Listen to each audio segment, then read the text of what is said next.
Welcome back to Duckman Cycles VW Garage. I'm your host, the Duckman. We're back today, and I'd like to work on my 1956 Volkswagen Beetle Oval, but unfortunately, look behind me. Yeah, this is what it's been doing for the last couple days every time I try to get outside and get some work done. So, unfortunately, you're going to have to wait for the rain to pass. This was not even in the forecast, nor was it yesterday. Welcome back to Duckman Cycles VW Garage. I'm your host, the Duckman. This is my second attempt to get outside to work on the car. And unfortunately, it keeps raining. I got changed as soon as the sun came out. I kid you not, the sun came out. Looking this direction, you can actually see the blue sky over there. But the sun came out long enough for me to be able to get my clothes changed, start to come outside. I got the garage door open, which by the way is closed now because the rain sprays into it. And no sooner I walked out, the sky just opened up again. Welcome back to Duckman Cycles VW Garage. I'm your host, the Duckman. This is take 3 for this video, right? This is the third time that I'm trying to get out here and make this video happen. As you can see, we got blue skies again. I got called into work shortly after trying to record the last video and trying to get in the garage to do something, and nonetheless got called into work. I drive that stupid little thing for work. God, I hate that car. But anyways, besides that, I'm back from work. I don't have any other service calls stacking up on me right now. We'll see what else happens. I am on call today, but you know how that goes. I'm going to try to get to work on my 1956 Beetle today, also known as Eleanor. For those of you that are just watching here for the first time, that is my Beetle that I built from junk. I got that car and it was literally collapsing on itself. It actually had broke in the middle and I disconnected the steering column on it because there was nothing holding it up anymore. It was a Hurricane Ivan car from 2004 and left to sit outside for about 10 years before I got to it. So the car was just destroyed. I mean, destroyed. Anybody else would have scrapped it.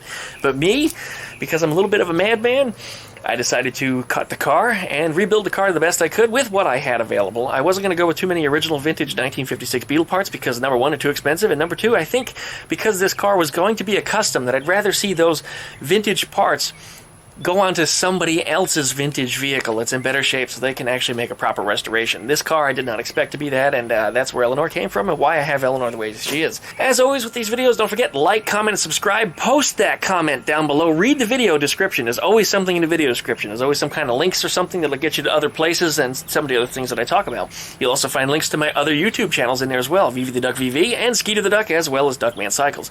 I also have a group over on Facebook, Duckman Cycles VW Garage. Join that group.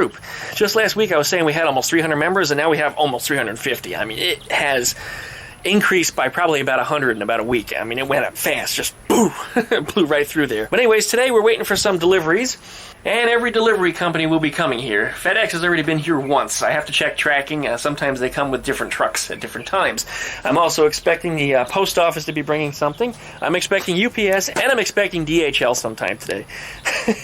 It's amazing that just all these shipments all happen to come at the same time. Some of them are late, and a couple of them are actually early. You know, when does that actually happen? But yeah, that's what's going on today. So anyways, let's get in the garage and get something done. I've been doing way too much of this and all these different takes and all these different videos. And if you guys want to email me, duckmancycles@duckshit.net. Oh, one more thing. If you hate these long introductions and you really don't want to watch them, there's little yellow hash marks that are down in the progress bar down below here in this video. That first yellow hash mark is my first advertisement. And I always run the first commercial right after my video introduction. So if you hate my intro and you just want to get down to the nitty-gritty, skip right to that yellow dot. It'll run the next ad, and then boom, you'll be right into the meat of the video. I hope that helps you guys. I hope that's a good tip. Thanks for watching. I appreciate it. Stay tuned.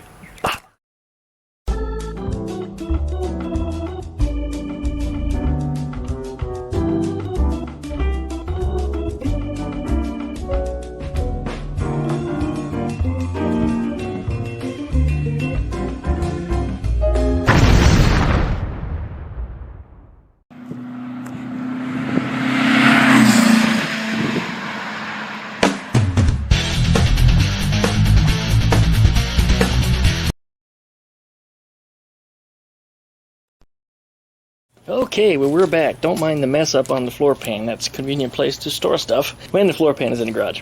What arrived in those boxes? Inside the FedEx box, which actually came from DHL despite it saying FedEx on it, I've got brand new stainless steel brake lines for the entire car. I didn't have to get stainless steel lines, and stainless steel lines are probably a little overkill. In fact, in some cases they cost about twice as much as the standard ones, but I wanted stainless because, guess what? They'll outlast the rest of the car, unless of course you get them pinched or crushed or something like that. But I just thought it was a better idea to have stainless, so that's why we're running stainless steel lines. I also found, when I was ordering those, the stainless steel brake clips. And where these clips go is right here. When you push the braided steel line through here, that clip actually retains it in place. You get one on each side, and you also get one on each side in the wings up front up here. So I'll put those in also when I get that ready to go. In addition, we've also got some other parts for the fastback. I got a new flasher relay, and I got a new high beam, low beam dimmer relay, because I had problems with those over the summer, and I've just been putting off fixing it. And since I don't drive the car a whole lot in the summer because it's just too damn hot, I didn't bother. Today we're also going to switch out the brake rotors. You notice this side is nice and drilled, and this side is slotted. I got called out on that in the last video.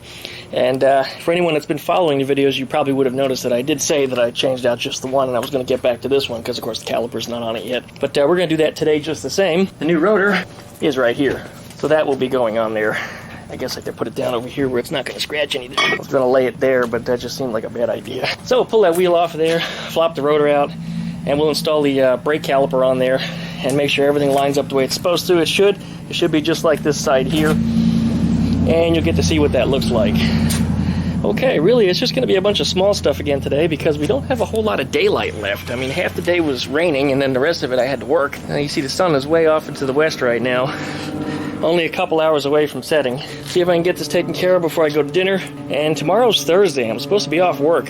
So we'll see just what happens tomorrow based on my work schedule. And, well, I should say based on everybody else's work schedule and what kind of work they're going to try to dump on me. We'll just see what happens with that. Still waiting on the shipping. Also have UPS and the post office coming to deliver packages as well. I've got some more stuff for this too, but if it's not here, can't work on it. So we'll be waiting for that just the same. Anyways, you guys, let's go ahead and jump on this and get to work. Starting here, we got this thing jacked up, ready to go. First thing we're going to do is we're going to take the lug nuts off, of course. You're not supposed to use a chrome socket for this, but because these lug nuts are already loose, they should just spin right off, and that's all we're looking to do here.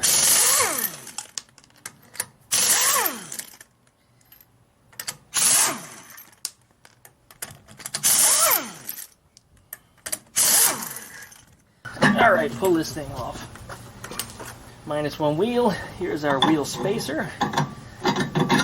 There's the extra long lug studs that I installed on this side. I think I actually did that last winter. Take retainer screws out.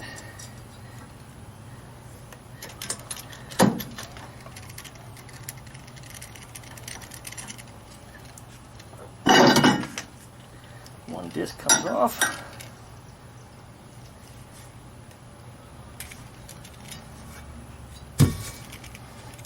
We're going to put the slotted one on here. Got to get the screw holes oriented properly. Should be just like that.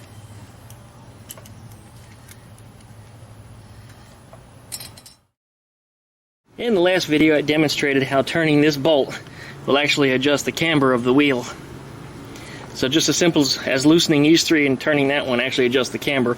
And there's a special hole here that requires a special tool, and that's used for adjusting your toe in, or as the wheel adjusts this way.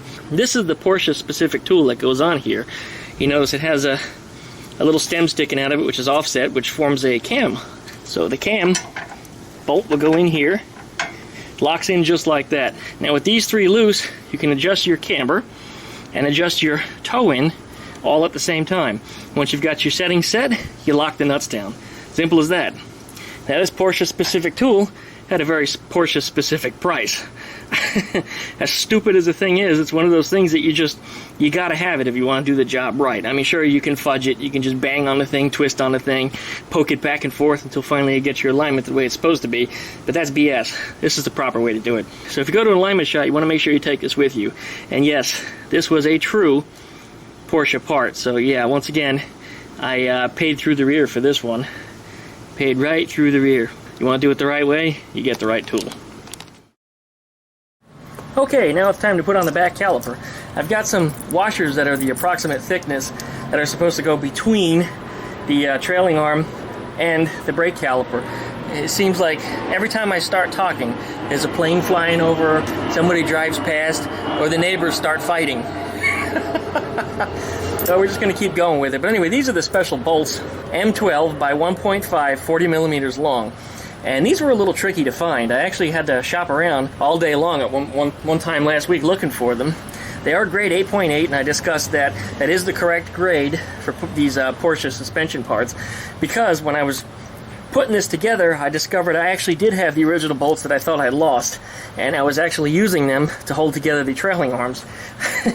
So conveniently put the right bolts in the wrong location. They were also 8.8, and those are the ones that came off of both the Porsche parts and the Volkswagen trailing arm parts. Everything is 8.8, so that is correct. Metric grade 8.8. Yeah, you can put a heavier grade in if you want, but in the idea of the German engineers that chose these bolts, they thought that was good enough, so that's what we're going to go with. Alright, we got our caliper here. Now we know this is the one for the right side because the little bleeders point up.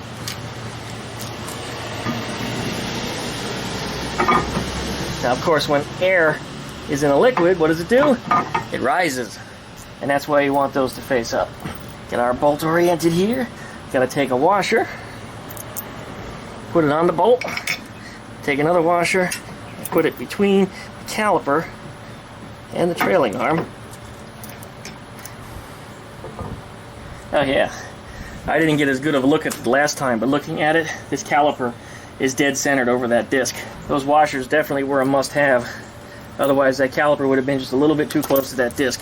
It probably still would have worked just fine, but it would not have worked as designed. It would have been a little bit off. Yeah, get our bottom one in here. Our washer behind it. Alright, ready to start tightening this up.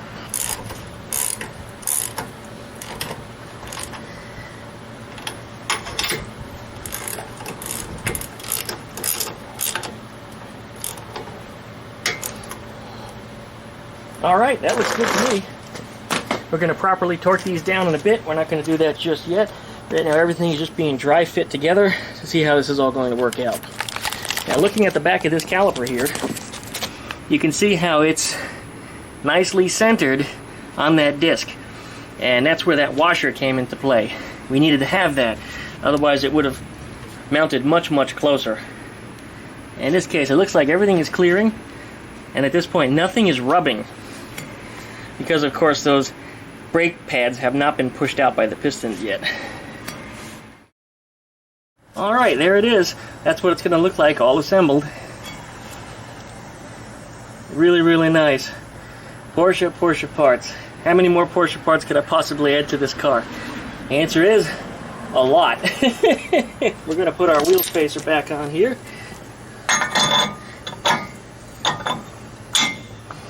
And our wheel is ready to go back on then too.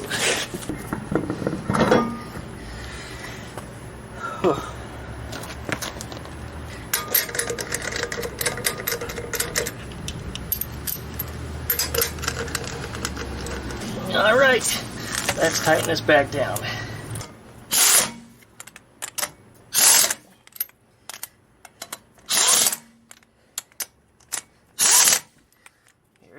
I think that's pretty good to go. Oh, it just makes me so happy to see this car coming back together. As I mentioned many times before, this car has been a dream of mine since I was just a little boy. Adding the Porsche parts and everything else, of course, the stuff I didn't know then. But I always wanted the car to be a little sports car. And that's what I'm turning it into. The Volkswagen Beetles kind of were the first compact sports car there was. So, sorry Honda kids. And yeah, I was a Honda kid at one point too. I had an Acura RSX back around 2001 or 2, somewhere in there. I loved it. It was a great car. Probably should have kept it instead of getting the Z. I would have been in a much better financial situation about 10 years ago or so. When I was trying to buy a house, I could have moved somewhere else. If I had just a little more money in my pocket instead of buying that expensive car. Anyways, that's life. You live, you learn. Alright, here we are. Drilled rotor on that side, drilled rotor on that side, all Porsche parts all installed. Now the bearing on this side sounds good, but when I spin the wheel on this side, it sounds a little rough, like a blowtorch kind of sound. So I'm probably going to wind up having to replace the axle bearing on there. So I think that when I do that, I'll probably wind up doing both sides just for grins. Up front, of course, is going to get brand new bearings too. So we're going to do this, do it right, do it once, and hopefully never really have to worry about it again in the lifetime of that I have it. And if I'm lucky, I may get to keep the car the rest of my life, however long or short that might be. So, you know, here's hoping, here's wishing. Let's go ahead and start laying out some brake lines and see where these things are going to wind up at. So before you start screwing these lines in, you want to get them separated from the sprue. In this case, there's really not a whole lot holding them together, just a whole bunch of little clips. This great big long one is very obvious where it goes. This is the one that goes from front to rear. There it is. This will run from the master cylinder. Once again, noisy car when I'm trying to talk. Completely quiet until I start recording. It's going to run from the master cylinder all the way along the pan right here, and then come up the back to a T that mounts right here. Now I just remembered I have to find that T. I don't remember where it's at. Somewhere in the garage, I think. But we'll dig that out real quick. So I have to, of course, run to the T. And then I'll have another one that comes out of the T to here. That'll be a little short baby one. That's not a short baby one anything. That's actually going to be one of the braided lines. A little short braided line. And then, of course, there'll be another one that comes from here, hard line, all the way back to the caliper in the back. Kind of the same concept over here, except that brake line is going to come up and over the top to over here, and there'll be a coupler. So it'll be one in, one out. And then it'll go to the braided stainless, and then it'll go from a solid line back to here. And I got a feeling my solid lines in the rear here aren't going to be quite long enough. So we're going to have to play with that a little bit and see what we got. I might be able to fudge it using some of the other parts that are in here, or I'm going to have to make two of my own stainless lines, and that's not a big deal as a tool for doing that. And we'll get that installed and put on here in the back. Meanwhile, let's go ahead and just start laying out some of these pieces and see what we got. Because as I said, before you start bending these things and before you start screwing things together, you're going to want to lay them out to where they belong and make sure you get them right. Because once you've got them all bent up, formed into shape, and screwed in, it's a real pain in the ass to undo all that. Ask me how I know. That's all I got to say. There he is. We got a fan just showed up here in my driveway. Somebody recognized me from YouTube. What's your name? The car you... All right. And you're local here in the neighborhood. And tell us how you found me. So first, I had watched his video about the tropical storm. I got on the bus this morning. I was driving by to go drop some kids off at the stop down there. And next thing you know, I feel like there go his car, and then he go his blue car, and I was like, oh my god! I was like, I found that man's house, and I was crying. Oh my god. It's awesome to have a big fan. I get recognized once in a while when I go to the car shows. Usually I have Skeeter with me, my duck. And you've seen her in the videos too. She's inside sleeping right now, otherwise I'd have you meet her. Yeah, usually we get recognized once in a while at a show, but not too often here in the driveway while I'm working. Once in a while somebody will actually stop and say, hey, you're that guy. But that's really cool. Thanks for coming over. You're welcome. I'll show you my Volkswagen here. This is Eleanor. Okay, here I have our little T and butt fitter adaptings here. The little T goes right there, probably like that. Got one end going in here, and we got the jumper line that comes across that way, and a line that comes from the master cylinder back into there. And then on this side, we have the coupler, that'll go right over here like that. Of course, these mounting bolts are actually right here on the pan, so I'll loosen these bolts up, and then run it through that, and then install all the lines on it. But it's probably a good idea to put the lines on it first, and I'm thinking that it'll be easier to manipulate everything and then get the bolt in it last, rather than trying to get the line and around here in this area. It's a lot more difficult. These are OEM parts off of an early 70s chassis. I sandblasted them to get them nice and clean. They're actually pretty grody. They actually turned like aluminum color. I didn't even realize they were brass until I sandblasted them. And I was going to paint them, but now that I know they're brass, I'm not even going to bother. Pretty cool. Well, that was kind of nice having somebody stop by today that recognized me from YouTube. His family has actually been fans of mine for over a year and had no idea that I actually lived in the neighborhood, so that was kind of a funny surprise. While we were talking about Volkswagens and stuff, he's actually got a little bit of mechanically minded, and he helped me to start doing some of the bends in the brake tube. And that brake line that you see there, it's really ziggy-zaggy, but it was exceptionally long. And I thought maybe I should put it with the one in the front, but the one that's in the front running crossways there was actually the same length. The only way I could see to run that was to do what you said here. Now, I would have really liked it to have had a 90 here and 90 here, and then go straight across the top, clip it in where it's supposed to go factory, 90 and 90, but it just didn't work out that way. And I could have certainly cut it and shortened it, and then just re-bubbled the end. It has a bubble end on it, and then put everything back together the way it was, and that probably would have been ideal, but I can't seem to find my tool right now, and I'm going to need to find it anyway because I don't have any lines long enough to reach from here to here, but that's another project for another day. That's not going to happen tonight. Unfortunately, we're starting to lose the sunlight, It's starting to go down. Shadows are starting to get mighty long. And I've got a dinner engagement, so I've got to start putting the stuff inside and take a shower. So as always, if you enjoy my videos, please like, comment, and subscribe. Please pluck that little dingle belly down next to the subscribe button. Please join my Facebook page, Duckman Cycles VW Garage. Join the group. 350 people-ish right now, and its numbers constantly increasing all the time. People are sharing their own projects, not just mine. So if you've got something you'd like to share and you think it's interesting, all of us would like to see it, not just me. So please head on up to the Facebook group, and if you'd like to email me, as always, duckmancycles@duckshit.net. Once again, duckmancycles@duckshit.net.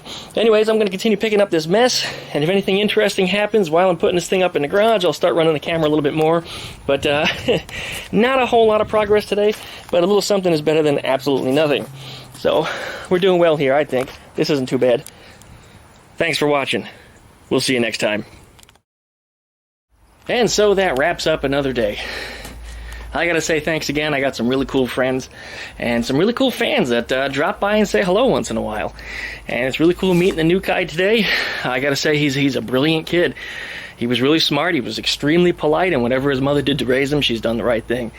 Anyways, I'm off to get some wings and beer. Yeah, you heard that right, wings and beer. I'm supposed to meet the infamous Wild Bill Tucker, the one and only. He drives Rusty, the Volkswagen bus, who unfortunately last week got rear-ended by an old lady. 82-year-old woman apparently plowed into him while he was waiting in line. I think he said at the bank.